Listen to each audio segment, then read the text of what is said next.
तुमचं भाग्य आहे, तुमची मुलगी जेव्हा गाव सोडून सासरी जाते तेव्हा तिला आमचे सतीश दादा त्या ठिकाणी 11,000 रुपये त्या मुलीला लग्नामध्ये जाऊन भेट देतात. याच्यापेक्षा चांगला सरपंच कोणता पाहिजे? अरे त्यांचा आदर्श घेण्यासारखा आहे. मुलगी गावाला जाते तेव्हा 11,000 रुपये देतात. आमचे दीपक दादांनी सुद्धा एक संकल्पना केलेली आहे. हे मुलगी गावाला जेव्हा माहेर सोडून सासरी जाते तेव्हा तिच्या संसारासाठी तू 11,000 रुपये घेऊन जा, तुला लागेल ती वस्तू घे, तुला लागेल ते कर. हे तिचा संसार करण्याकरता देतात. कुठे? सासरवाडीला. कोण देतं? आमचे सतीश दादा. पण ऐका, जन्माला आल्यानंतर तुझ्या भविष्यासाठी मी तुला 11,000 रुपये देतो.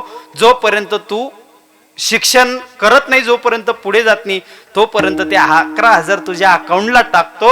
आणि भविष्यामध्ये तुला एखादी परीक्षा द्यायची असेल, त्या परीक्षेला तुला एखाद्या गोष्टीमध्ये लागत असतील, त्या कामाकरता जे 11,000 रुपये देतात ते दीपक दादा आहे. जन्माला आल्यानंतर कोण देतं? दीपक दादा. गावामध्ये जी मुलगी जन्माला आली, काय मुलगी जन्माला आल्यानंतर त्या मुलीसाठी सुकन्या योजना. मी आतापर्यंत फक्त मुख्यमंत्री देखील होतात. काय आतापर्यंत फक्त मुख्यमंत्री पाहिले होते. कोण? मुख्यमंत्री पाहिलेले होते. लाडकी बहीण योजना चालू केली. पण ऐका, लाडकी लेक आणि लाडकी सुकन्या आमच्या दादांनी या ठिकाणी योजना चालू केली.